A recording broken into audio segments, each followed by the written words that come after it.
Hey everybody, so something I thought I'd talk about today is how to approach really learning the fingerboard. And it's something I've talked about a lot, and I always do this with students. And almost every student I've ever taught could benefit from learning the fingerboard better. It's something like an ongoing thing. We can always learn the instrument better. But if you think about classical players and some of the great jazz players, you know, people have command of the instrument. So as bass players, we really need to know the instrument from top to bottom if we want to be really fluid on it. So we're going to take something very simple, some simple concepts that everyone can work on. First thing is to practice stuff really slowly. So let's take something as simple as, let's do a G major triad, all right? Now I'm going to play this from the lowest available note, which in this case on a 4-string bass tuned E-A-D-G would be a G, right? To the highest available note. On this style instrument, which is based on a J bass, obviously, this one actually goes up to a high E, but D would be the highest note in a G major triad, right? The fifth. Yeah, so I've got G, B, D, G, B, D, G, B, D. Now, the other thing I would do is come back in reverse. Do this downwards, descending. Very few people practice stuff descending enough. It's always ascending, but do it down. It's harder to say the notes too.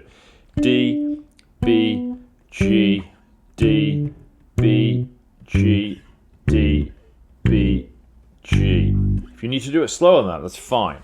What we're aiming to do is get a nice even sound, shift cleanly, not slide and kind of scoot into the note when you shift, and be consistent. So the tone is as even as you can make it. I'm playing it not with a metronome at the moment, but with a sense of pulse, so I don't have a huge gap between any of the notes. What you want to avoid is playing, let's say, 2 of the notes of the triad and then struggling on the 3rd note, and there's that awkward kind of gap. If you're not sure of the next note in the sequence, slow it down further. That's fine. The idea with this is not speed at the moment, but to learn the notes on the neck and to be aware of the note you're leading into, whether it's up or down, doesn't matter. You're thinking ahead. Always be like a note ahead of where you're at. It helps when you're creating bass lines too, like walking lines. If I'm playing a descending line over, let's say I'll keep it in the key of G, like a G blues, right? So I'm going to go from a G7 on bar 1 into a C7 on bar 2, for example, 1 to 4. So I might play a descending line, so I go like this, a scalar line.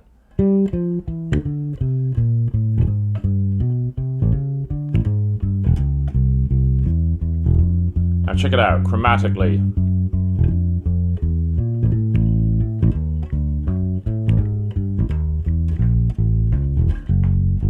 Now I'm going to play an ascending line all the way up. Now descend back down to G. And so on. Now you can see what I'm doing there is I'm creating a long line, long direction of line, but I'm not limited to one place on the fingerboard. I'm playing where the line takes me, where my ear is guiding me. This is really important. So we're not stuck in a pentatonic box shape down here. We're not playing one particular walking lick, but the only one we know, for example. We're thinking of the line, right? And I was thinking, well, if I play a long descending line on the way, the first 4 bars, then maybe I'll come back up the other way, you know. So if I'm walking down,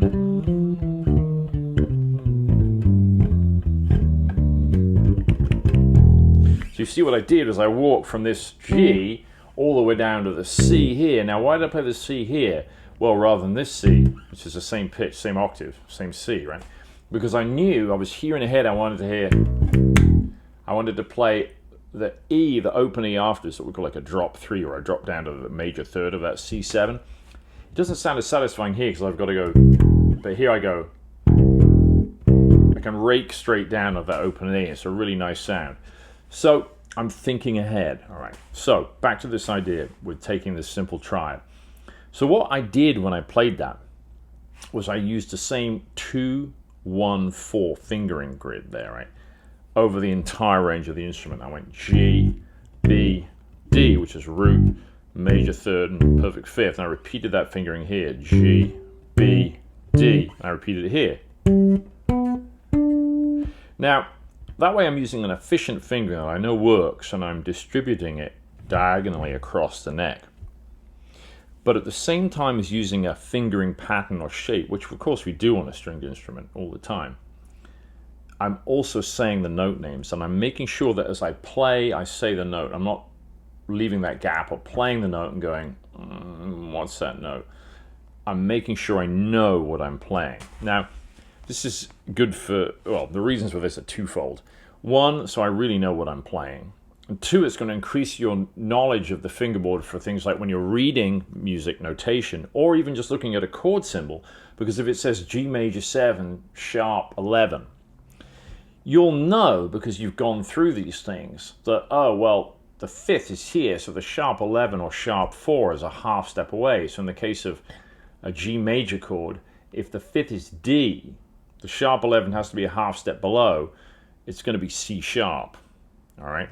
Remember, it's a sharp 11, not a flat 5 I'm referring to. So it's not a D flat, even though that is the same pitch. It's the enharmonic equivalent. But it's a C sharp, it's the sharp 11 or sharp and 4th, right?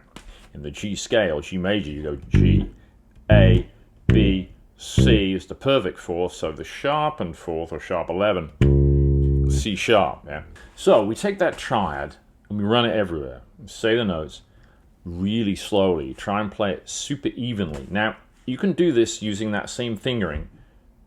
2, 1, 4, G, B, D, and obviously here.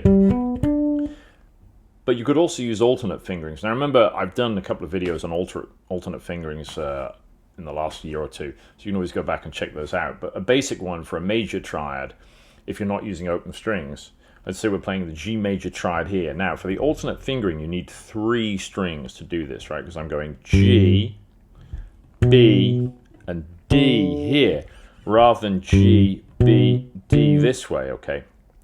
So now I have 2 ways to play the same triad, starting on the same note here, this G, which is on the 10th fret of the A string, right? So I go G, B, D, do it in reverse, D, B, G. Now play it here, starting on the 2nd finger.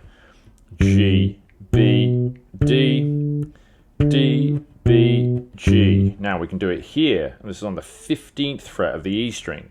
G, B, D, in reverse. D, B, G. Now starting on the 2nd finger. G, B, D, D, B, G. Okay? Now you can do this for everything. You can find at least 2 fingerings for almost everything you're going to play in terms of scales and modes and arpeggio, especially the triads and 7ths, especially the triads is really useful. So you could do this for all types of triads, right? Just take the same starting note, it's just a G here, right? And I go, okay, well, I'm in this position, I've got 3 strings available above, right?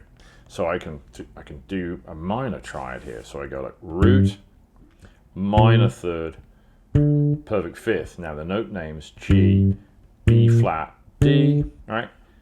Now I'll do it this way, check it out. 4th finger to start, G, B flat, D, yeah? Back down, D, B flat, G. Let's do this one backwards. D, B flat, G. Let's do it here. G, B flat, D, D, B flat, G, G, B flat, D, D, B flat, G. All right, now in this octave, this register here, I can't play the alternate one completely. I can if I do extended fingering and I go G, B flat, D, D, B flat, G. Then the orthodox fingering starting on the 1st, G, B flat, D, D, B flat, G. All right. Again, the extended stuff I tend to use more as I move up the fingerboard, right? From the 9th or 10th fret onwards, it's fairly easy. I have fairly small hands, so for me, this is good from here.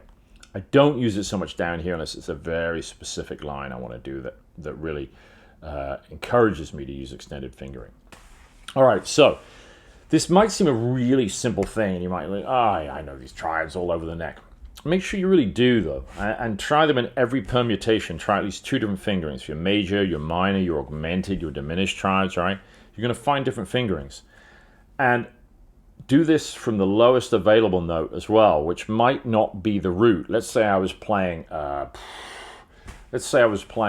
E flat major triad, right? From the lowest available note to the highest. Well, on my bass, the lowest note available on an E flat major triad is what? It's a G, isn't it, here? That's the major third in an E flat major triad. So I do this. It's effectively an inversion. I'm starting on the first inversion where the third is in the bass. So I go G, B flat, E flat, G, B flat, E flat. See?